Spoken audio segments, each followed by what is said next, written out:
शाह वलीउल्लाह साहब कहते हैं मेरे अब्बा जी शाह अब्दुल रहीम मुहद्दिस देहलवी बीमार हो गए। सारी जिंदगी नबी पाक का दीन पढ़ाया, सारी जिंदगी हुजूर के फरमान से लोगों को आगाह किया, कुरान और सुन्नत का दर्स दिया, फालज हो गया, लोग बातें करने लगे। कहते हैं मेरे वालिद साहब कहते हैं मैं रोने लगा कि या रसूल अल्लाह मैं किसी और का तो नहीं, मैं तो आपका हूं, नजरे करम होनी चाहिए। फरमाते हैं मेरे वालिद गिरामी कि अचानक मेरे घर में रोशनी फैलने लगी, खुशबू आने लगी, और मेरे उस्ताद गिरामी शाह अब्दुल अजीज मुहद्दिस देहलवी ख्वाब में आए, कहने लगे अब्दुल रहीम ये चारपाई सीधी कर,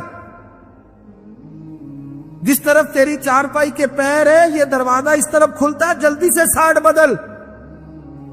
कहते हैं मैंने फटाफट शागिर्दों से कहा साइड बदल दी। मैंने कहा उस्ताद जी क्या होने लगा है? कहने लगे तेरे घर में रसूलुल्लाह तशरीफ ला रहे हैं, नबी पाक की जलवा फरमाई का वक्त है। इन्फासुल आरिफीन में शाह वलीउल्लाह मैंने उस आदमी की बात छेड़ी है जो सब के मुतफिका है। कहते हैं अंदर आए, नूर आया, रोशनी आई, खुशबू आई। शाह अब्दुल रहीम साहब कहते हैं मैं क्या देखता हूं, मुस्तफा करीम आए हैं। एक तरफ अबू बकर सिद्दीक है, दूसरी जाने मौला अली शेर खुदा है। फरमाते हुजूर तशरीफ लाए, अपना कोई मिले तो दुख सारे याद आ जाते हैं।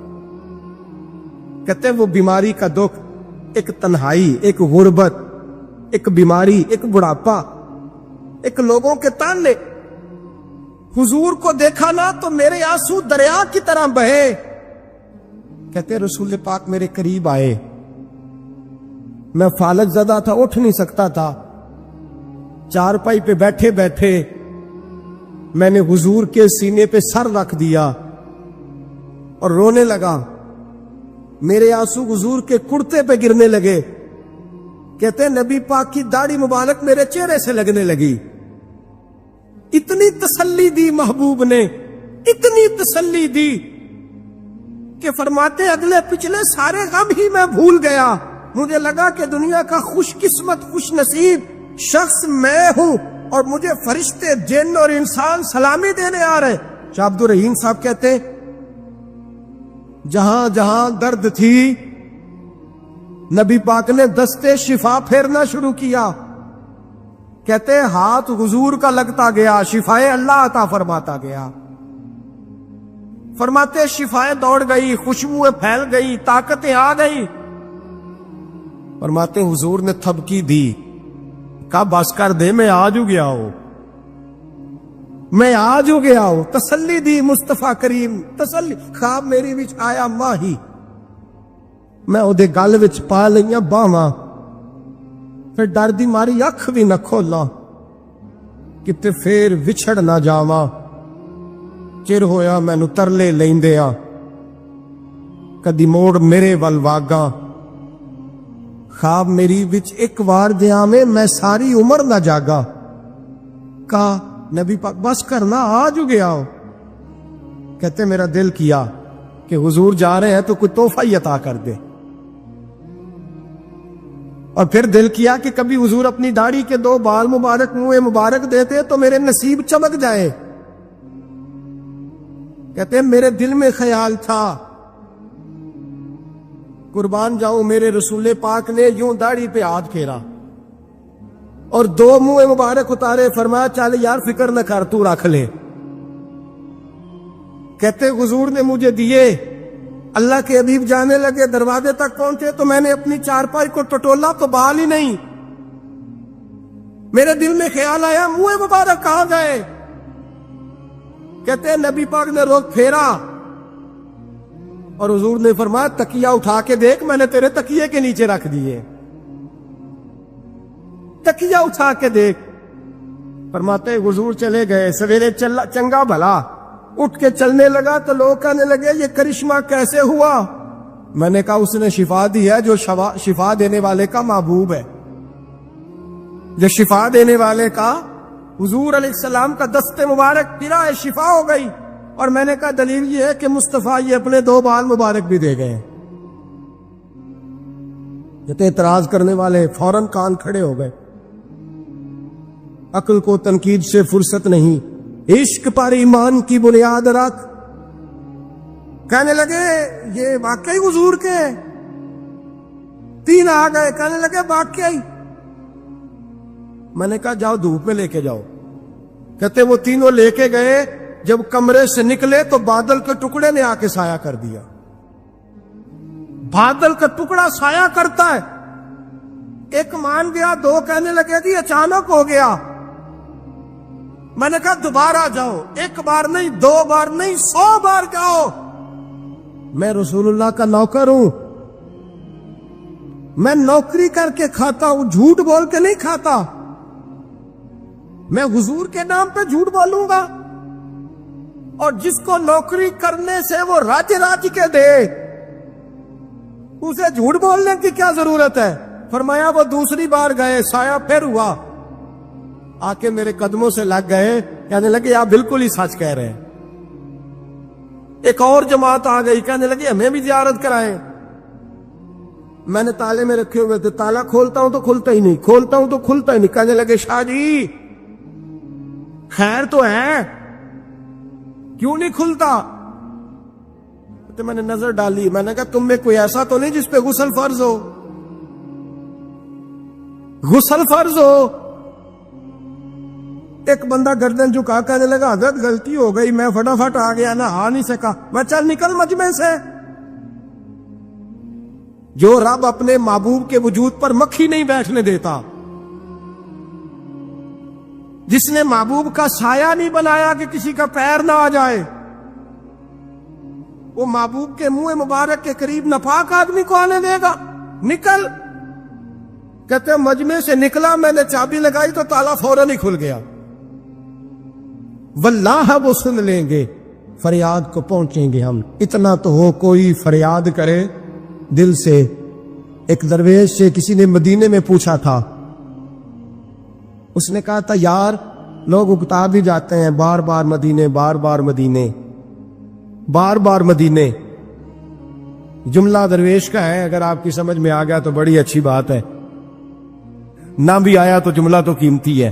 कहा जनाब बार बार मदीना शरीफ बंदा उकता भी तो जाता है, तो इतनी बार? तो कहने लगे उकताता वो है जिससे घर वाले सही सलूक नहीं करते। जो किसी के घर जाए और उसे प्यार मिले, एहतराम मिले, खाना अच्छा मिले, शफकत मिले, मोहब्बत मिले, वो तो कहता मैंने फिर जाना है, मैंने फिर जाना है, मैंने फिर जाना है। और कई दफा अपने बच्चों से लड़ के कहता तुम्हारे पास नहीं रहना, उसके पास जाना है। जो मेरी कदर बड़ी करता है, कहने लगे क्या करे, तजल्लियों का लगा है मेला, जिधर निगाहें उठा के देखा। ये इस दरवाजे से खैरात ही नहीं मिलती, प्यार भी बड़ा मिलता है।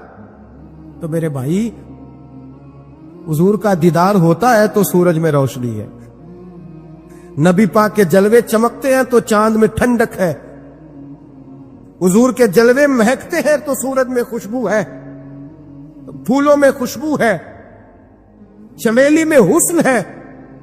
ये सारा हुस्न मेरे मुस्तफा करीम सैयद आलम सल्लल्लाहु ताला अलैहि वसल्लम के दीदार की बरकत है। हाँ, जुल्म नहीं होना चाहिए, ज्यादती लूट सेल नहीं लगानी चाहिए कि हर मेरी तरह का गुनाहगार पापी उठ के कहे मुझे भी दीदार हुआ, मुझे भी दीदार हुआ, मुझे भी। ये ज्यादती है, ये जुल्म है। हाँ, किसी को दीदार हुआ है तो खुश नसीब है, अपने अमाल को सवारे, दीदार वाले काम करने शुरू कर दे, अपने अंदर तब्दीली ले आए।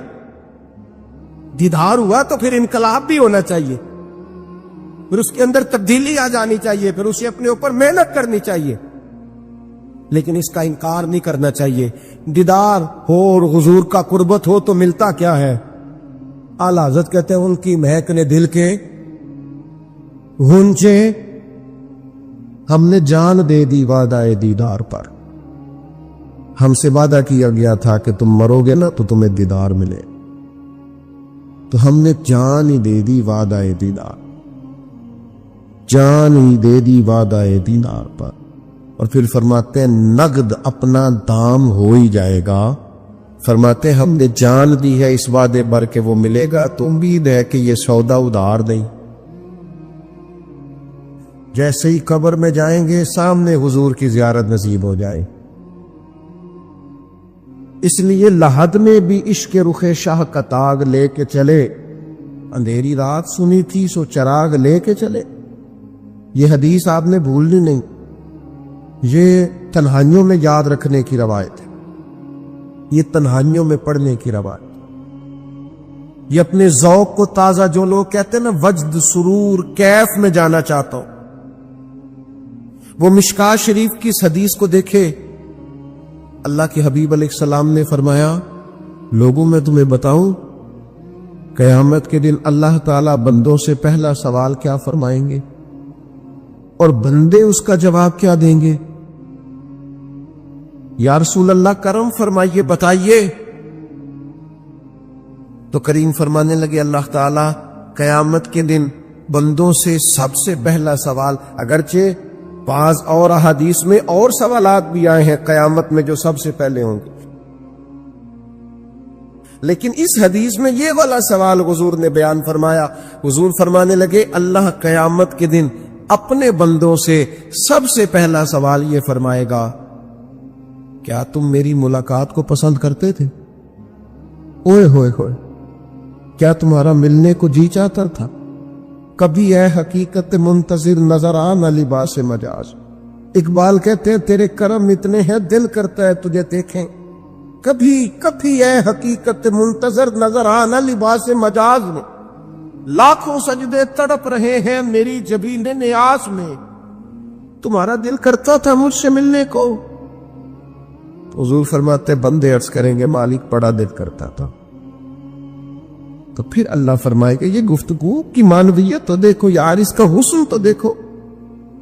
अल्लाह फिर पूछेंगे, क्यों दिल करता था तुम्हारा? दिल करता था तो क्यों करता था? अर्ज करेंगे, मालिक इसलिए कि हमें उम्मीद थी कि तू माफ भी कर देगा, रहमत भी फरमाएगा। इस माफी की उम्मीद पर दिल करता था तू मिले। हुजूर फरमाते हैं, फिर रब फरमाएगा, मुझ पर वाजिब है, मैंने अपने करम से वाजिब कर लिया है कि आज तुम्हें जन्नत अता करूंगा।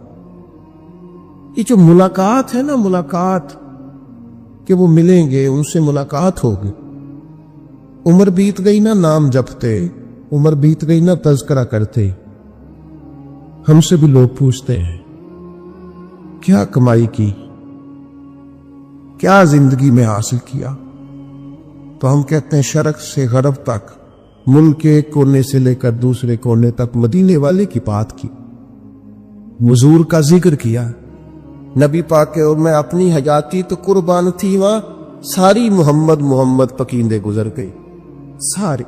ये एजाज है, ये करम है। अब क्या होता है, गुनाहगार लोग इतना बड़ा दावा तो नहीं कर सकते, लेकिन दिल तो चाहता है ना कि चलो जिसका नाम लिया है उसकी कभी ज़ियारत की, कभी मुलाकात भी हो, कभी नजर करम भी हो। किसी ने अपने महबूब से कहा था कि जरा एक नजर मुझ पे भी कीजिए, तो करीब बैठे एक शख्स ने कहा, यार तूने बड़ा दावा किया है, जो महबूब होते हैं उनको तकलीफ नहीं दी जाता, तू कहता है पूरा चेहरा ही तेरी तरफ फेरे। तो फिर उसने उस दरवेश से पूछा कि मैं भला फिर क्या करूं, मेरा दिल तो मेरा भी करता है ना। चलो ये तो आपकी बात ठीक है कि अब मैं महबूब से कहूं कि इतनी तकलीफ करे कि मेरी तरफ पूरा रुख फेरे, तो ठीक नहीं। तो फिर बताएं मैं क्या करूं? तो उसने कहा, उन राहों में खड़ा हो जा जिन राहों की तरफ वो करीम देखता है।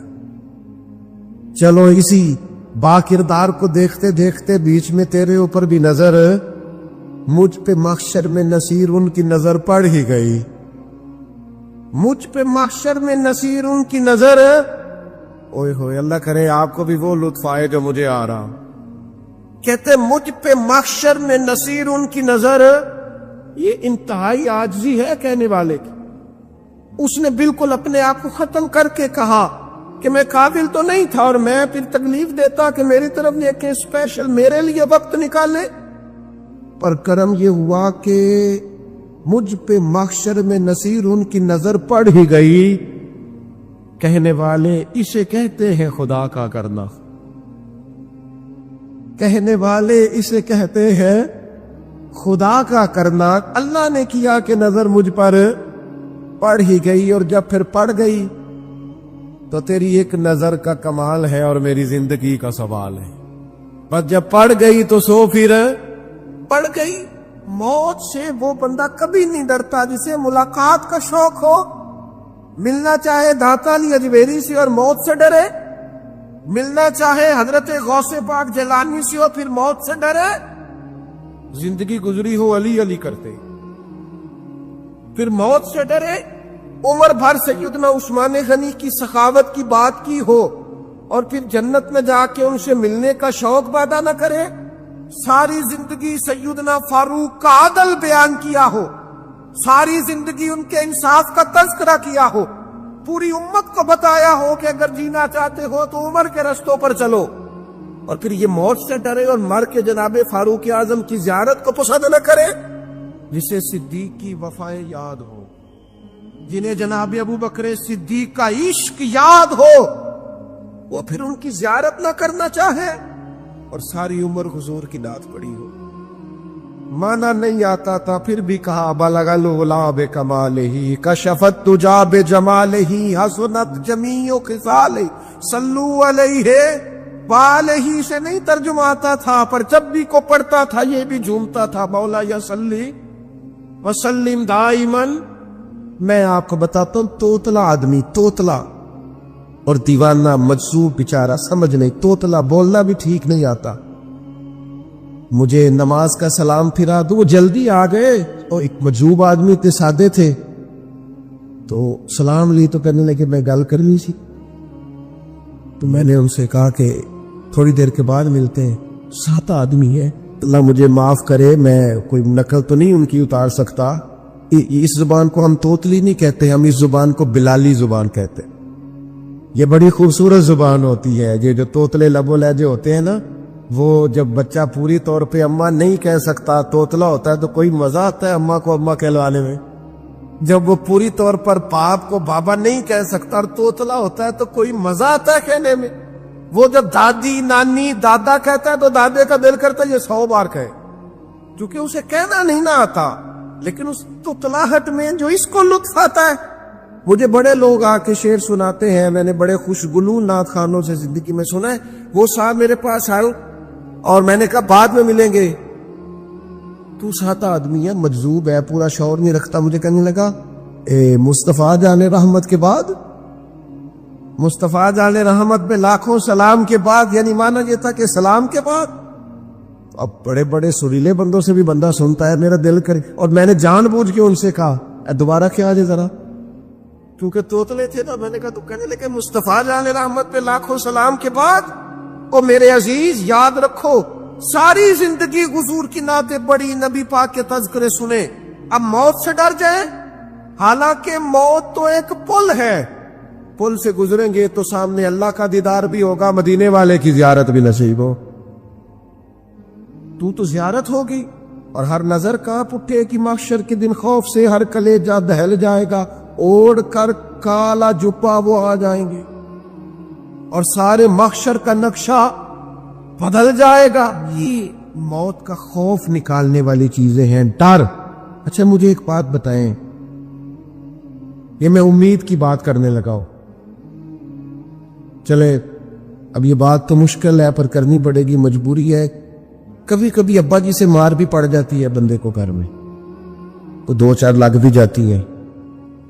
तो उस वक्त ना जो सबसे बड़ा सहारा किसी को नसीब होता है वो ये होता है कि अल्लाह करे अम्मा घर में मौजूद हो। और मैंने देहातों में कई माएँ ऐसी देखी हैं जो बेटे के हिस्सों की मार खाती हैं। अब्बा ने डंडा ले लिया बेटे की गलती पे, अब अम्मा बेचारी सामने हो गई है, 2-4 उसने भी खा ली। ये बात आप समझे, मौत का खौफ निकालने के मफहूम में बात करो। अम्मा मौजूद हो ना घर में तो अब्बा सख्ती भी करने लगे तो किसी वक्त एहसास होता है कि जनाब ये सख्ती नहीं होगी क्योंकि मेरी अम्मा, और अम्मा पूरी वकील बन जाती है, कहती तो नहीं पता हो गई गलती, वो फलाने के मुंडे ने खराब किया है। हालांकि हो सकता है इसने उसको भी खराब किया हो, लेकिन वो अम्मा वकील है, वो वकालत कर रही है और वो पे लॉस कर रही है। होता है ऐसे, इस बात को समझ ले अच्छे तौर पर। मौत का खौफ नहीं, डर नहीं, इसलिए कि घर में मां मौजूद हो तो बाप का डर नहीं होता। तो कब्र अशर में तो रसूल करीम मौजूद है, वहां तो नबी करीम मौजूद है, वहां तो अल्लाह करीम अपनी रहमत फरमाएगा बंदों पर। इसलिए खौफ नहीं, पैनिक नहीं, अपनी गलतियों का एहसास जरूर करें, अपने अमाल पर तवज्जो जरूर दें, लेकिन मौत के खौफ तले दबते न जाए। इंशाअल्लाह सुबह कयामत करम होगा। मेरे नबी पाक अलैहिस्सलातो सलाम ने तो फरमाया है, बस हमने ईमान कामिल लेके जाना है दुनिया में। हुजूर ने फरमाया है, जिस तरह 14वीं रात का चांद चमकता है, इस तरह मेरे गुलामों के चेहरे चमकेंगे कयामत तक। अल्लाह के रसूल सल्लल्लाहु अलैहि वसल्लम फरमाते हैं, जिस्म के जिन जिन हिस्सों पर वुजू का पानी लगता रहा वो कयामत में चमकेंगे। दूर से लोग इनका नूर देखेंगे, पता चलेगा वो मोहम्मद अरबी के गुलाम आ रहे हैं। ये करम होगा सुबह कयामत, ये अताएं होंगी। इसलिए मोमिन मौत से डरता। सैयदना बिलाल हबशी रदी अल्लाह ताला अन्हु, आखिरी वक्त है, नज़ा का आलम तारी, और ये गुफ्तगू देखे गुलामों की, आपकी अहलिया रो पड़ी, कहने लगी हाय हाय अफसोस। हजरत बिलाल फरमाने लगे क्या हुआ? कहने लगी अफसोस है कि आप दुनिया से जा रहे हैं। तो हजरत बिलाल ने मजमून ही बदल दिया, सोच का जाविया ही बदल दिया। फरमाने लगे ये अफसोस का मकाम नहीं, ये तो खुशी का मकाम है। इसलिए कि मेरी आज आंखें बंद होगी, कब्र में खुलेंगी, मदीने वाले महबूब से भी मिलूंगा, हुजूर के गुलामों से भी मिलूंगा सल्लल्लाहु ताला अलैहि वसल्लम। तो मौत तो मकामे मुसर्रत है, और अगर ये मिल जाए जिंदगी में, एक बद्दू ईमान ले आए, इब्ने माजा में मौजूद है। हजरत अबू हुरैरा रदी अल्लाह ताला अन्हु हदीस के रावी हैं, फरमाते हैं एक बद्दू ईमान लाए और उन्होंने हुजूर अलैहिस्सलाम के साथ हिजरत भी की, इब्ने माजा में मौजूद है। तो नबी पाक अलैहिस्सलाम ने ना उन्हें एक सहाबी के साथ कर दिया, अब उनके काम काज में मसरूफ हो गए उनके साथ। तो हुजूर अलैहिस्सलाम ने ना एक जगह से माले गनीमत आया, तो तरीका मुबारका यह था कि माले गनीमत में सबको हिस्सा दिया जाता था। अगरचे वो जिहाद पे नहीं गए, लेकिन हुजूर ने उन्हें भी हिस्सा दिया। तो मुझसे अभी तो वो पड़े अर्ज करने लगे, हुजूर मैं इसके लिए तो ईमान नहीं लाया था। हुजूर ने फरमाया फिर बताइए, करचे बुजुर्ग जानते किस लिए लाए थे? अर्ज की हुजूर मैं तो इसलिए ईमान लाया था कि मैं नब की राह में लड़ूंगा और मैं अपनी जान पेश कर, मैं शहादत के लिए ईमान लाया था, मुझे ये माल दौलत नहीं चाहिए। थोड़ी ही देर गुजरी कि एक और मार्के का ऐलान हो गया, जंग का ऐलान हो गया। हुजूर ने फरमाया चलो, वो गए और चंद ही लम्हे गुजरे कि वो मैदान में उतरे और फिर शहीद हो गए। सहाबा किराम उनकी मुकद्दस लाश मुबारक को उठा के महबूब के कदमों में लाए, तो नबी करीम ने क्या खूबसूरत बात इरशाद फरमाई। हुजूर फरमाने लगे देखो, इसने अल्लाह की तस्दीक की है तो रब ने भी इसकी तस्दीक फरमा दी। और फिर ये दो जुमले महबूब कहते कहते उठे, और फिर हुजूर ने अपना जुब्बा मुबारक उतार के फरमाया इस बंदे को ना इस जुब्बे में कफन दे दो, इसमें इसे कफन दो, इसलिए कि तू शहादत के लिए ईमान लाया, मौत की आंखों में आंखें डाल के जिया, अपनी जिंदगी कमजोर ना गुजार। मुसलमानों पे काफिर का रोब तारी हो गया है। एक तो होता है ना कि कोई मदद करना, कोई आगे बढ़ना, फलस्तीन का नाम तक नहीं ले रहे हुक्मरान जुबान से, जिक्र तक नहीं कर रहे, चैनल जिक्र नहीं कर रहे। इतना रोब, इतना कुफर का खौफ, सिर्फ इसलिए कि हमें मौत का डर है, मर जाएंगे तो बिस्तर पे नहीं मरेंगे, बीमारियों से नहीं मर जाते लोग। खुदा के बंदो, अपनी जिंदगी में इतना खौफ अगर मौत का पैदा कर लोगे। हजरत सईद इब्ने जुबैर रदी अल्लाह ताला अन्हु बहुत बड़े फकीह थे। हज्जाज बिन यूसुफ ने बुलाया और कहने लगा मैं तुम्हें मौत देने लगा हूं, मार दूंगा तुम्हें। बड़ा जालिम आदमी था, बड़े लोग उसने कत्ल किए थे। हजरत सईद रदी अल्लाह ताला अन्हु मुस्कुरा पड़े और गुस्से में आया, कहने लगा क्यों हंसते हो? फरमाने लगे तू बड़ा बेवकूफ है, तुझे किसने कहा जिंदगी और मौत तेरे हाथ में, ये तो तब आएगी जब मेरा रब चाहे। कहने लगा ले जाओ इनको और जाके कत्ल कर दो। तो वो जब जल्लाद ले जा रहे थे तो आप और खिल के मुस्कुराए, हंसे। ये आपकी ताकत है कि मौत को देख के मुस्कुराहट हो, लबों पे तबस्सुम, रक्सा हो, मुस्कुराए। जब हम मुस्कुरा रहे थे तो उसको और गुस्सा आया, वापस बुलाया, कहने लगा मुस्कुराते क्यों हो? फरमाने लगे तेरी जुर्रत पे मुस्कुरा रहा। और इस बात पे मुस्कुरा रहा हूं कि रब कितना बेनियाज है, तेरे जैसे लोगों को भी मोहलत दे रखी है। कितना बेनियाज है, तेरे जैसे लोगों को मोहलत। और कुछ से कहने लगा मेरे सामने कत्ल करो। हजरत सईद इब्ने जुबैर रज़ी अल्लाह ताला अन्हु ने मुंह काबे की तरफ करके पढ़ना शुरू किया, इन्नी वज्जहतु वजहिया लिल्लज़ी फतरस समावाति वल अर्द हनीफम वमा अना मिनल मुशरिकीन। आप ये पढ़ रहे थे तो कहने लगा इसका मुंह काबे से फेर दो। काबे से मुंह फेरा तो आप फरमाने लगे तो बड़ा ही बेवकूफ है, मेरा रब को सिर्फ काबे की तरफ मुक़य्यद है, वलिल्लाहिल मशरिक़ु वल मग़रिब फ़ैनमा तुवल्लू फसम्म वजहुल्लाह। चेहरा फेर दिया जब उसने तो आप फरमाने लगे मशरिक भी अल्लाह का, मगरिब भी अल्लाह का। और अल्लाह फरमाता है तुम जिधर भी मुंह करो उधर ही अल्लाह की रहमत है। ये पढ़ा तो अब उसने लिटाया। और जब वो आपको कत्ल कर रहा था तो हजरत सईद इब्ने जुबैर की एक जोरदार आवाज होगी, फरमाया याद रखना मुझे उसी तरह कत्ल करना जिस तरह तुम खुद कयामत में कत्ल होना पसंद करते हो। मेरा आखिरत पर यकीन कामिल है, महशर में अदालत लगेगी, मैं तुम्हें कत्ल करूंगा मैं। हजरत सईद इब्ने जुबैर की वो जुर्रत थी कि दरबार सारा लरज गया हज्जाज का। हजरत सईद इब्ने जुबैर रज़ी अल्लाह ताला अन्हु कहने लगे अल्लाह इसे मेरे बाद किसी पर मुसल्लत न करे, मेरा कत्ल आखिरी हो, मेरे बाद ना हो। डर गए लोग, सहम गए। और वो जो जल्लाद आपको कत्ल कर रहा था उसके भी हाथ कांप रहे थे। इतनी जुर्रत, मौत का एक मिनट के लिए खौफ नहीं। हज़रत सईद इब्ने जुबैर रज़ी अल्लाह तआला अन्हु शहीद हो गए तो इतना खून निकला, इतना खून निकला, इतना खून निकला, खुद पानी नहीं हो रहा। एक तबीब बैठा था, हांफते कांपते डरे हुए सहमे हुए। हज्जाज कहने लगा उससे इतना खून? तो कहने लगा बादशाह मैंने सालों मरीज देखे हैं, इसको पता चल जाए ना मरने वाला हो वो तो इतना खौफ पे आता है, पहले ही उसका सारा खून जम जाता है और सुकड़ जाता है और उसका खून जल जाता है। ये जो बंदा तुमने शहीद किया है ना, इसमें एक रत्ती बराबर भी मौत का खौफ नहीं। मौत के खौफ से बेनियाज था, इतना खून निकला। हजरत सईद इब्ने जुबैर शहीद हुए उसी दिन हज्जाज के पेट में दर्द शुरू हुआ। सिर्फ 15 दिन हज्जाज बाद में जिंदा रहा है, 15 दिन। और सारी रात तड़पता था, कहता था मुझे ख्वाब में आके पैरों से घसीटते। हजरत सईद इब्ने जुबैर चिल्लाता तड़पता। 15 दिनों के अंदर तबीबों ने कहा तेरा जो मर्ज है ये कोई आसमानी अजाब है।